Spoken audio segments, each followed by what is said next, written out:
롤라드라는 이 단어가 새로우시죠?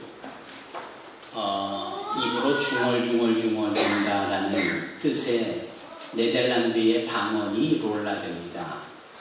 그러니까 그 옛날 14세기 또 15세기에는 그때의 이 화란의 이 성도들이 바로 이렇게 하나님의 말씀 앞에 또 삶의 모든 영역에서 하나님을 대면하고 늘 그분과 동행한다라는 믿음 생활을 펼치면서 그 말씀을 중얼중얼 읽고 또 읽은 말씀을 가급적이면 외워서 암송을 하는 이런 모습 속에 롤라드라는 말이 생겨났고, 그렇게 중얼중얼 하나님의 말씀을 암송하고 축복하고 기도하는 이들을 롤라드라고 부르는 겁니다.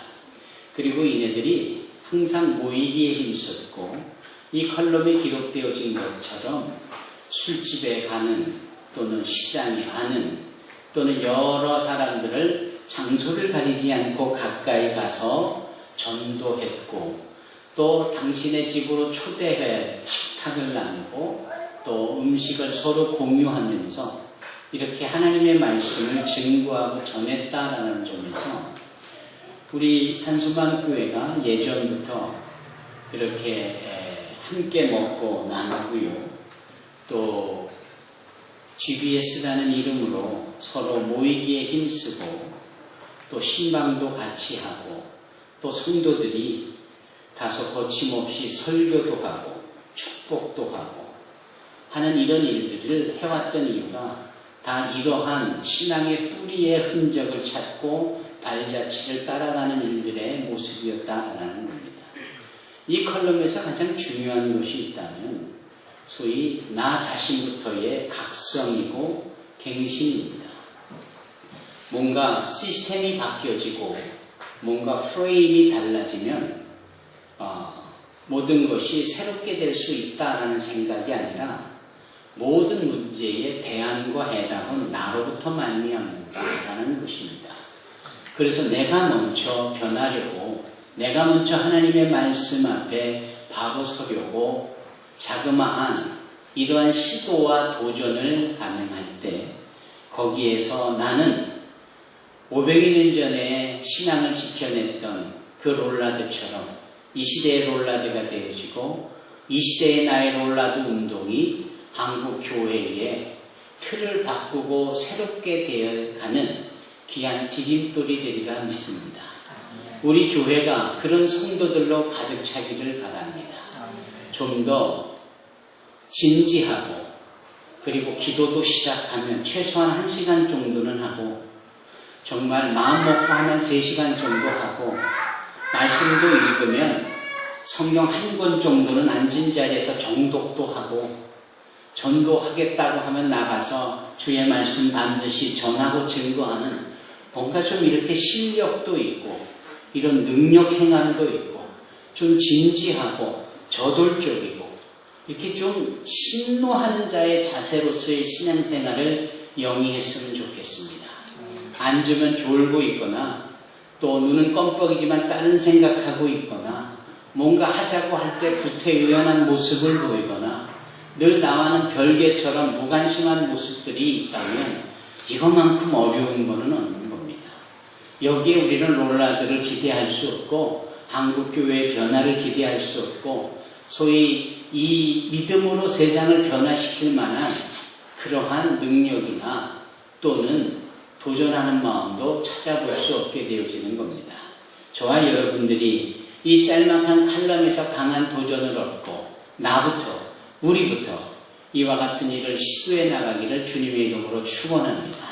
아무리 대기 멀어도 적어도 한 번쯤 이 40일 특별 새벽 기도회가 끝나기 전에 꼭 참여하시는 여러분이 되기를 바랍니다. 1년에 한 번, 많아야 2번 드리는 40일 특별 새벽 기도회인데 여러분들의 인생을 살면 얼마나 사시겠습니까? 제 위에 어르신들이 많이 계셔서 제가 감히 이런 말씀을 드리기는 좀 못해도 그러나 통틀어 인생이 70 내지는 80이라고 힘주어 말하는 모세의 고백처럼 인생은 그저 눈 깜짝할 사이에 찰나적인 순간에 지나가 버립니다. 이 짧은 인생 속에 하나님 앞에 약정된 시간을 기도로 채워나가는 것만큼 복 있는 일이 어디에 있겠습니까? 이런 일들은 연약한 육신과 또는 거리에 두는 제한성 같은 것은 일부러라도 극복하면서 함께 참여하고 이뤄야 될 귀한 일들입니다. 아무쪼록 그리 되어지기를 주님의 이름으로 축원합니다. 이러한 일들을 감당하고 이런 일을 하기 위해서는 왜라는 이유도 필요할 뿐더러 그런 일이 가능할 수 있는 뭔가 원동력이 될 수 있는 기준도 필요하지 않을까요? 여러분, 그 기준이 무엇이며 왜라는 이유의 대답은 뭘까요? 바로 오늘 본문에서 우리는 그 대답과 그리고 기준을 찾을 수 있는데 그것은 바로 우리 주 예수 그리스도의 부활입니다. 예수 그리스도의 부활. 이것만큼 중요한 것도 이것만큼 핵심적인 것도 없습니다. 많은 종교가 사람들에 의하여서 만들어지고 많은 철학과 사조와 사상들이 세상에 환영합니다. 그러나 그와 같은 것들은 결코 언급도 흉내낼 수도 없는 우리 기독교만이 갖고 있는 유일하면서도 가장 강력한 특징이 바로 우리 주 예수 그리스도의 부활입니다. 이 부활은 우리 기독교만이, 우리가 믿는 이 기독교적인 신앙만이 부활을 말합니다. 다른 종교는 이 부활에 대한 언급조차 없습니다. 그들은 천국을 말하거나 복을 말하거나 소위 영원히 산다라는 것을 말하지만 그 모든 것을 가능하게 하는 실체적인 일인 이 부활에 대해서는 언급을 할 수 없습니다. 왜냐하면 그네들이 만든 종교에는 이 부활의 실체적 상황이나 또는 이 부활의 역사가 없기 때문입니다. 종교를 만들고 그 종교에 가장 존경받거나 경배받고 있는 존재들은 이미 세상에 잠시 존재했지만 죽어 세상을 떠난 자들이고 그렇게 무덤에 묻혀있기 때문인 것이지요. 그래서 그 경배하는 마음들을 가급적이면 자신들이 숭배하는 그 종교의 창시자의 무덤을 화려하게 꾸미거나 또 그 무덤을 찾아 그 무덤 앞에 그 이 창시자에 대한 경배를 함으로 자신들의 그 종교적 신앙을 더욱더 극대화를 하고 있지만 대상은 이미 죽은 지 오래고 티끌로 돌아간 지 오래니 죽은 자가 어찌 산 자를 책임질 수 있겠습니까? 이 세상을 떠난 지 그 존재가 흔적도 사라져버리고 없는 그러한 것들이 어찌 지금 문제를 앓고 어려워하고 힘들어하는 자들을 도울 수 있겠느냐 말입니다.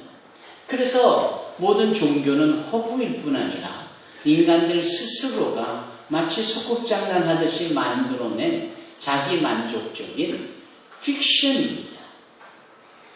사랑하는 성도 여러분, 그러나 우리가 믿는 기독교에는 부활이 있습니다. 부활이 있다라는 것은 소위 이 부활의 주인공 되신 예수님의 무덤이 없음을 의미합니다. 무덤이 없기 때문에 부활을 했다는 것일 수도 있겠고 또 무덤이 없는 이유가 무엇이냐 하면 그 무덤에 누워 있어야 될 시신이 없기 때문입니다.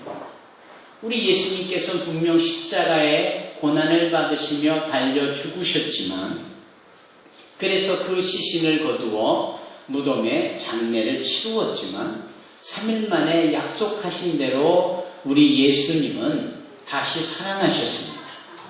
다시 부활하셨습니다. 그 무덤이 빈 무덤이 되었고 그 무덤의 원래 주인인 아리마대 출신의 요셉에게 허락했습니다. 예수님께서는 무덤이 없습니다. 아니, 무덤이 필요 없습니다. 왜? 시신이 아닌 거로, 죽지 아니한 거로, 죽었어도 다시는 살아나신 거로 무덤이 있을 이유가 없는 것이죠. 그렇지 우리 기독교의 소위 최고의 경배 대상이 되신 우리 주님의 무덤이 없는 것은 바로 부활이 있음을 의미하는 겁니다. 그래서 초대교회 성도들은 이 부활하신 주님에 대해서 마치 롤라드 성도들처럼 외치고 또 외치고 그것을 고백하고 또 시인하고 세상을 향하여 선포하고 또 선포했습니다.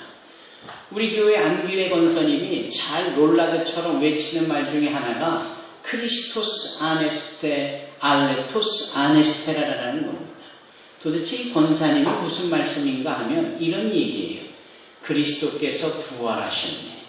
정령 다시 사셨네. 이 말씀입니다. 롤라드처럼 외치는 이 말이 바로 초대교로부터 지금까지 우리 2014년 우리 산소망교회 성도들에게까지 계속해서 입으로 고백되어지고 입으로 인정되어지고 입으로 선포되어지는 겁니다. 과연 우리 예수 믿는 성도들은 부활을 말하고 부활을 선포합니다. 그리고 더 놀라운 것은 이 부활이 단순히 예수님에게만 국한되어진 예수님이 다시 살아나셨다는 것을 전하는 소리뿐만 아니라 그렇기 때문에 우리도 다시 살아난다는 것, 죽어도 다시 살아나고 영원히 죽지 않는다는 것을 고백하는 겁니다. 나는 부활이요 생명이니 무를 나를 믿는 자는 죽어도 살겠고 살아서 나를 믿는 자는 영원히 죽지 아니하리라. 여러분, 이 주 예수 그리스도의 말씀 앞에 우리는 마르다와 같이 롤라드처럼 고백하여야 합니다. 그러하외다. 내가 부활하신 주님을 믿습니다. 이 고백 속에는 나도 죽어도 살겠고 영원히 죽지 아니할 것에 대한 고백이 있는 겁니다. 너무나도 단순하고 짧은 고백이지만 이 고백이 우리를 살립니다. 이 고백이 우리의 생명을 영원한 생명이 되도록 역사합니다. 여러분, 입을 열어 고백하는 이 부활의 고백이 우리뿐만 아니라 나의 고백을 더 전해 듣는 사람들까지도 부활에 참여할 수 있게 되어진다면, 지금도 살아계셔서 역사하시는 주님이 우리와 함께 하시는 가운데 그 부활하신 주님의 역사에 통로되어진 우리의 삶을 통하여서 누군가가 계속 살아난다는 것을 의미하는 거예요. 2000년 전 초대교회의 롤라들의 외침이 여기 14세기 1400년에 롤라드에 의하여서 예수의 부활이 증거됐고 선포되어졌고 이제 2000년을 살아가는 우리의 입술을 통하여서 롤라드처럼 외치는 겁니다. 크리스토스 아네스테 알레토스 아네스테 Jesus is Lord, Jesus has risen. 예수께서 다시 사셨네. 정령 다시 사셨네. 여기에 위대한 생명의 역사가 선포되어지고 여기에 가짜들은 물러가고 마치 진검승부하듯이 부활을 앞에 세운 이 기독교가 나가는 곳에 인간이 만든 허구적인 모든 종교의 제한들이 다 나타나기 시작하는 겁니다.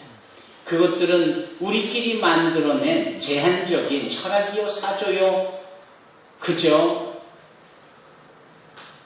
우리들의 학문일 뿐입니다. 사랑하는 성도 여러분, 우리가 누구를 믿습니까?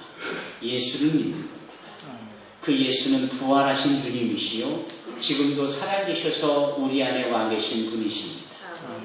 사도 바울은 아브라함을 계속하여 그 이름을 사용하면서 믿는 생활을 하는 것 같으면서도 믿음의 능력 없는 이 로마 사람들, 로마 성도들에게 그 아브라함의 믿음을 통하여 의롭게 해주시는 하나님의 역사를 강조하고 있습니다. 이것이 이 로마서 4장 전체의 이야기 아닙니까? 이 아브라함 이야기, 믿음의 조상인 이야기를 들으면서 우리는 이렇게도 생각할 수 있으실지 모르겠어요. 이 아브라함의 이야기가 결국은 나와는 무슨 상관이냐? 여러분, 아무리 좋은 이야기라고 해도, 아무리 진실된 이야기라고 해도, 아무리 듣기에 좋은 이야기라고 해도 나와 상관이 없으면 감동이 없는 거 아니겠습니까? 그래서 뭘 어쩌라고 말할 수 있을 겁니다만, 여러분, 이 아브라함에 대한 이야기가 바로 여러분 우리 각자에 대한 이야기입니다. 사도 바울은 오늘 본문의 말씀에서 그걸 말하지요. 그 그에게 의로 여겨졌다 기록된 것은 아브라함만 위한 것이 아니요 의로 여기심을 받을 우리도 위함이다. 결국은 로마서 4장 이야기는, 결국은 아브라함의 이야기는, 성경 전체의 이야기는 우리 각자 한 사람 한 사람을 향한 하나님의 일기장이며 하나님의 행하신 일을 기록해 놓으신 겁니다. 아울러 하나님께서 앞으로 행하고픈 계획이고 그분의 목표이기도 한 것이, 이거 저의 이야기입니다. 이 얘기가 바로 여러분들의 이야기입니다. 가끔가다 오시는 교회 발걸음이지만 오늘 이 말씀이 귀에 들린다면 바로 오랜만에 찾아온 나에게 주시는 하나님의 말씀인 거예요. 아하, 이게 아브라함이 아니라 그 아브라함의 내 이름을 대신하여 적용해야 될 이야기구나 라는 말씀입니다. 즉 아브라함이 여러 가지로 부족하고 여러 가지로 어리석은 모습이 있었지만 그럼에도 하나님이 그를 괜찮아, 다 잘 될 거야, 내가 너를 도와주잖아, 이 한마디 의롭다 여겨주시는 이 내용의 근거는 곧 아브라함의 믿음이었으니, 고로 동일하게 부족하고 동일하게 어리석고 여전히 옛사람의 구습 속에 사는 우리지만 괜찮아, 다 잘 될 거야, 내가 도와줄게 라고 하시는 그 하나님의 한마디 말씀, 내가 너를 의롭다 여겨줄게, 이 말씀도 아브라함이 보여준 우리에게 믿음만이 있다면 그리 가능할 수 있다라는 겁니다. 여러분, 그래서 우리가 알아야 하고 그래서 우리가 확인해야 합니다. 믿음만 있으면 되는 것인데 과연 뭘 믿어야 하는 것인가? 과연 어떤 것을 믿어야 하는가? 왜 믿어야 하는가? 그 답이, 그 공통점이 바로 예수님의 부활입니다. 예수님의 부활을 믿어야 하는 것이고요. 왜 믿어야 하는가도 예수님의 부활이기 때문에 믿어야 한다는 거예요. 그래서 이 사도 바울이 이런 얘기를 하는 겁니다. 곧 예수 우리 주를 죽은 자 가운데서 살리신 이를 믿는 자니라. 더 나아가 25절, 예수는 우리가 범죄한 것 때문에 내줌이 되고 또한 우리를 의롭다 하시기 위하여 살아나셨다라는 겁니다. 결국은 예수님이 왜 부활하셨는가? 나 때문에. 그럼 부활이 있기 전에는 죽으셔야만 했는데 왜 죽으셔야만 했는가? 나 때문에. 그분이 왜 이 땅에 오셔서 험한 일을 당하셔야만 했는가? 나 때문에. 오직 답은 나 때문에입니다. 나 때문에. 나 때문에. 나 때문에 그분이 내버려졌고요. 나 때문에 그분이 내버려진 속에서 다시 살아나심으로 부활을 이루셨습니다. 나 때문에. 그렇기 때문에 예수님과 나를 떼야 뗄 수가 없는 겁니다. 나는 곧 예수의 한 모퉁이고 한 부분이고 예수님이 이루신 모든 일에 대하여 우리도 함께 참여가 되는 겁니다. 사랑하는 성도 여러분, 이것을 믿으십니까? 나 때문에 주님께서 버려졌다는 이 사실을 믿으십니까? 그분은 전혀 당신이 그러한 고난과 죽음을 당하셔야 될 만한 이유도 어떠한 명분도 없으신 분이셨어요. 그분이 많은 사람들에게 손가락질을 당하고 많은 사람들에게 고소고발을 당하여 죽을 수밖에 없었던 그 상황이 손가락질하는 그 사람들의 죄 때문에, 이러쿵저러쿵 고소고발하는 그 사람들의 편협된 생각 때문에, 그 빛의 아들이신, 빛으로 오신 예수님보다 어둠을 더 사랑하는 수많은 사람들 때문에 주님이 내버려졌고 십자가에서 죽으셔야만 했던 것입니다. 여러분 기억나시죠? 예수님이 이제 6월절이 다가와 그 명절에 말입니다. 사람들 앞에서 사면될 수도 있는 겁니다. 왜냐하면 큰 명절에는 사실 오늘날 우리에도 신년이나 크리스마스 같은 때에, 광복절 같은 때에 감옥에 있는 죄수들을 정부에서 사면해 주기도 하잖아요. 그와 같은 전통은 2000년 전 이 로마 법정에도 유대 법정에서도 존재하고 있었습니다. 그때 결정권을 가지고 있던 본디오 빌라다가 생각해 보니 사람들이 얘기하는 것처럼 이 앞에 피고로 서 있는 이 예수라는 사람은 죄가 없어 보이는 거예요. 이것저것 신문 또는 물어봐도 죄라고 여겨질 만한 것을 발견하지 못하는 겁니다. 그래서 본디오 빌라도가 이렇게 말을 하잖아요. 내가 보니 이 사람은 죄가 없다. 그런데 놀랍게도 수많은 사람들이 더 역정을 내고 분을 내고 그 예수를 십자가에 못 박으라고 하잖아요. 만약에 이 죄 없지만은 이분을 못 박지 않으면은 이 민중의 소요 사태가 일어나서 걷잡을 수 없는 큰 정치적인 문제가 생겨날 수 있는 것에 걱정이 된 본디오 빌라도가 할 수 없이 이 판결을 잘못할 수밖에 없는 겁니다. 죄 없는 이분을 십자가에 못 박아야 본인이 안전할 수 있고 본인의 정치 세력이 연장될 수 있기 때문인 거죠. 그래서 그는 그렇게 하라고 결정을 하며 손을 씻어내버리지. 그런데 우리가 간과해서는 안 될 한 가지 사건이 있는데 그 사건이 무엇이냐면 그 예수님을 못 박으라고 외치는 그 아수라장인 속에, 아수라장이라는 말을 써서 죄송합니다. 이건 불교 용어인데 제 입에서 툭 튀어나왔습니다. 그 소동 가운데에 저 감옥에 못 박아 죽일 만한 한 사람이 있었어요. 못 박혀 죽일 만한 범죄자가 한 사람이 있었어요. 그 이름이 바라바입니다. 바라바. 뭘 바라바 이런 뜻이 아니라 이 바라바라는 뜻을 그대로 직역을 하면 아버지의 아들이라는 뜻이에요. 놀라운 사실은 이 바라바가 구원자라는 뜻도 돼요. 참 특이한 이름이죠. 모든 아버지의 아들이라는 뜻이기도 하면서 구원자라는 뜻이에요. 꼭 세상적 종교 같아요. 우리에게 진정한 아버지는 하늘 아버지 외에 어떤 아버지가 우리를 책임질 수 있나요? 그런데 이 바라바는 모든 이 아버지, 즉 종교에서 말하는 그 교주들과 같은 존재, 그 존재의 아들이라는 뜻의 이름을 가지고 있는 게 바라바예요. 그리고 거기에 한 가지 더 뜻이 있으니 그래서 구원이 가능하다라는 구원자라는 뜻도 있는 거예요. 근데 고작 오늘날 여러 종교의 교주들과 같은 모습 속에 우리 종교에도 구원이 있다라고 말하는 것 같은 이름을 지닌 이 자는 정작 죄를 져서 범죄자로 강도로서 십자가에 못이 박혀 죽을 만한 사람으로 지금 사형 언도를 기다리고 그 감옥에 갇혀있는 바깥에 요란한 소동이 들리지요. 아, 사형의 때가 가까웠나 보다. 이 바라바가 그렇게 생각하지 않겠습니까? 아닌 게 아니라 조금 있다 처벅처벅 군사들의 발걸음이 들리더니 아뿔싸 자기가 갇혀있는 감옥의 문이 덜컥 열리는 겁니다.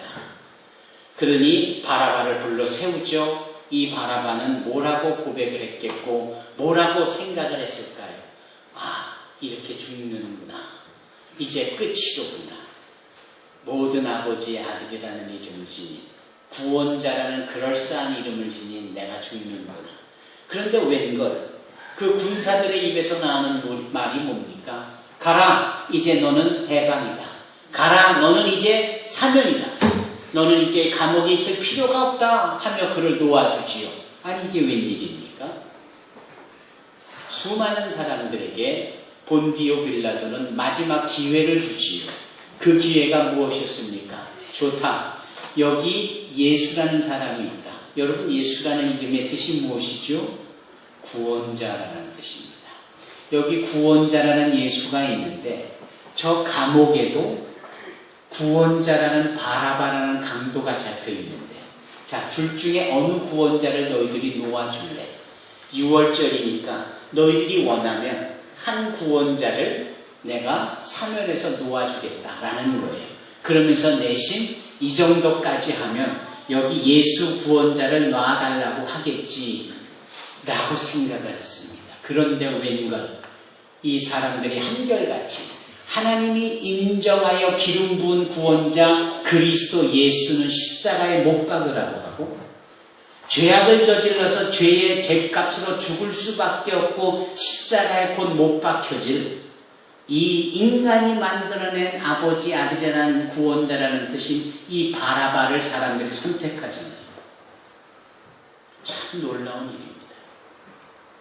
마침내 예수는 십자가에 못 박히게 되고 죄를 지어 죽을 마땅한 이 모든 사람을 대표하는 자는 풀려나는 겁니다.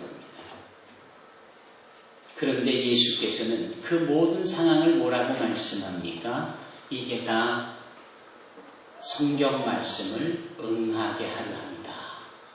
이게 다 하나님의 구원의 계획이다라고 하며 순순히 도살장에 끌려가는 양처럼 들레지 않고 어떤 소리도 내지 않고 그 모든 고난과 죽음을 온몸으로 받으시지 않습니까? 죄 없으신 우리의 주님이 말입니다.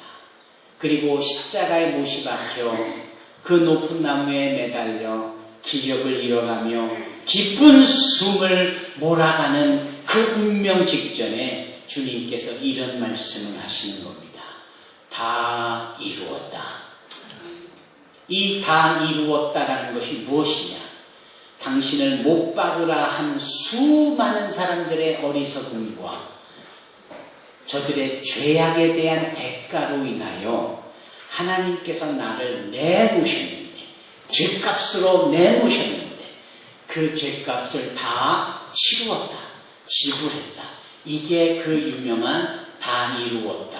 주님께서 친히하신 말씀 테텔레스타이라는 말씀입니다. 주님께서는 죄 없으시지만 우리의 죄를 위하여 내어줌을 당하고 다 모든 죄값을 지불하셨기만 하셨어야 됐기 때문에 십자가에서 죽으셔야만 했습니다. 그런데 여기서 끝이 아닌 거죠. 기독교의 위대성과 기독교만이 구원일 수밖에 없는 것이 이제부터 시작입니다. 그것은 곧 죽으셨지만 그 죽음의 권세를, 사망의 권세를 깨시고 약속대로 그분은 다시 살아나신 겁니다. 이것이 바로 부활입니다. 하나님이 인간의 몸으로 오셔서 인간 대신 죽으셨다가 당신의 권세로 사망의 권세를 깨시고 살아나셔서 당신을 믿는 자들에게는 동일하게 부활의 능력이 임하여 죽어도 살 수 있는, 살아서 영원히 죽지 아니하는 권세를 부여해 주는 겁니다. 그래서 사도 바울은 그 로마서 4장 25절에 이렇게 말하고 있는 것입니다. 예수는 우리가 범죄한 것 때문에 내줌이 되고 또한 우리를 의롭다 하시기 위하여 살아나셨느니라. 그러므로 누구든지 부활하신 주님을 믿기만 하면 하나님과 의로운 관계가 성립이 되는 겁니다. 실수와 허물과 과오의 투성의 삶을 살았고 지금도 그렇게 실수를 하고 있고 앞으로도 어떠한 실수를 할지 모르는 럭비공과 같은 우리의 존재이지만 부족하나마 부활하신 주님을 믿기만 한다면 하나님은 그 믿는 믿음을 근거하여 우리를 의롭다 여겨주신다. 이 부활의 산소망 되신 예수님을 우리는 믿습니다. 이것이 우리의 삶의 기준이어야 합니다. 이것이 우리의 삶의 이유여야 합니다. 이것이 우리의 삶의 목적이고 목표여야 합니다. 사랑하는 성도 여러분, 부활하신 주님의 능력이 저와 여러분들을 사로잡을 때 우리는 이 14세기에 존재했던 롤라드처럼 2000년 전 그 예수의 부활을 담대히 외쳤던 초대교인들처럼 이때에 우리는 세상을 향하여 부활하신 예수님을 증거하고 전할 수 있어야 하며 예수님의 부활이 곧 나의 부활임을 고백하고 감사하며 살 수 있게 해주는 겁니다. 예수님의 부활의 능력을 체험하는 저와 여러분이 되기를 주님의 이름으로 축원합니다. 기도하겠습니다.